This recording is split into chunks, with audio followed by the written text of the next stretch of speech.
I have recorded other videos on the problems with 55 and over communities, which I will link for you during this video. However, there are 3 major issues that you need to be aware of if you're considering a 55 and over community in Florida. You are going to be shocked when you hear what happened to me and my client recently, which is why I'm recording this video. Now, these communities are great with lots of activities, people to socialize with, most of your maintenance is taken care of, and a great new carefree way of living. However, if you don't make sure you have inquired about these 3 major issues, it could be an absolute horrible experience. I understand the 55 and over communities well, as I specialize in this part of the market, which is why I want to help you with some of these issues to identify them, which will save you money and also relieve a lot of stress. If you have had any of these happen to you, I would love to hear about it. Please comment below and tell me what your issue was, and maybe there's something I can do to help, or I can make a video to help others not have the same experience you had. Also, if you're enjoying my videos, please make sure to hit subscribe and the bell to receive my videos, which are released every Tuesday. Now, for the meat of the video, let me tell you 2 critical items that happened to me and my client in the local area that I serve, which is Jensen Beach, in a 55 and over community. So the first thing is, you can't get an answer from any of the powers that be. Well, what does that mean? That is the president, the board members, and or a management company, if they have one. Their job is to run the community according to the guidelines set by the state, and indeed ensure that the community is protected, not just in the physical looks, but the financial condition of the community, to make sure that it is financially stable. You need certain documents from the association to review prior to even going under contract, of what such as the rules and regulations are, the financials, the bylaws, and this should be straightforward information to obtain. Usually the seller will have them, but if they don't, then you must get the documents from the association. According to Florida law, if you do not receive those documents at the time of signing an offer, then you have 3 days from the day you receive them to review them, and if there's something you don't like, you can back out. So it's really important, if you happen to be a seller out there and listening, make sure that the buyer has these documents, because you don't want to have them have an out to get out of the contract. And buyers, you really want to review them at a time, because why go to all the effort of going under contract if you don't even know what the rules are? So I want to give you an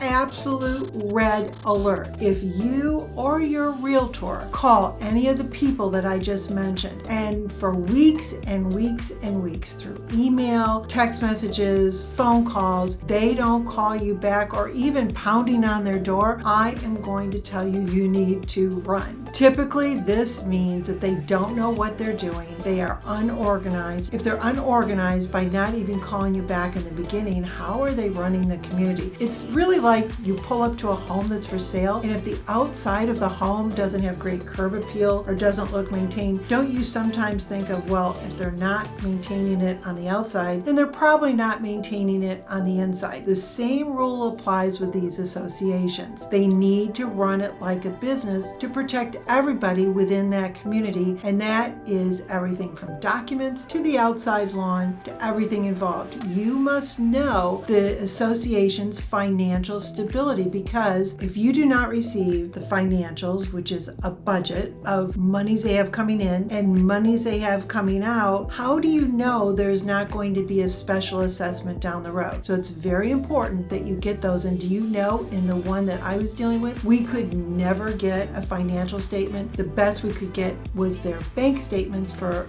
6 months. But that sort of tells you, because who runs a business without a budget or financial statements? And this is a business. Number 2, do they have a master insurance policy on the community? Simple enough, right? But that means that they have to have insurance to cover the building should there be something something catastrophic, such as a fire or a hurricane or any type of event, that rebuilding would have to happen to the buildings. Well, believe it or not, the community I'm talking to you about did not have a master insurance plan on the community. So what does that mean? Well, the bottom line is the buildings are not covered to be rebuilt. So if you're financing, you may be going through everything as you need to do for the deal. You've had inspections and appraisal, you've paid for all these things. You get to the end and your lender says, I need a declaration page from your insurance policy, and I'm sure most of you have seen those. You contact the association, or your realtor contacts the association, and you find out there is no insurance. So if you have a lender, they are not going to lend to you because they want to know that the community is going to rebuild the building, because you're responsible from drywall in, but they have to deliver you the building. And even if you're paying cash, do you want to be in a community that they can't even rebuild? I mean, this is a big deal. Here's what I'm going to say, that in this community, I don't even think most of the residents knew that this association management team let their insurance lapse. And this year we had 2 very big hurricanes in Florida. Think about if they would have been destroyed and all these people find out at the very last minute they had no insurance to rebuild the community. So not only at the time of contract, but keep up with this. If you're in an association, go to the meetings, question, make sure that they're doing what they need to do, because that's your investment too. Here is one of the links to the videos I mentioned to you in the beginning for you to look at of the problems with 55 and over communities. Now, number 3, the 55 and over statement means just that. So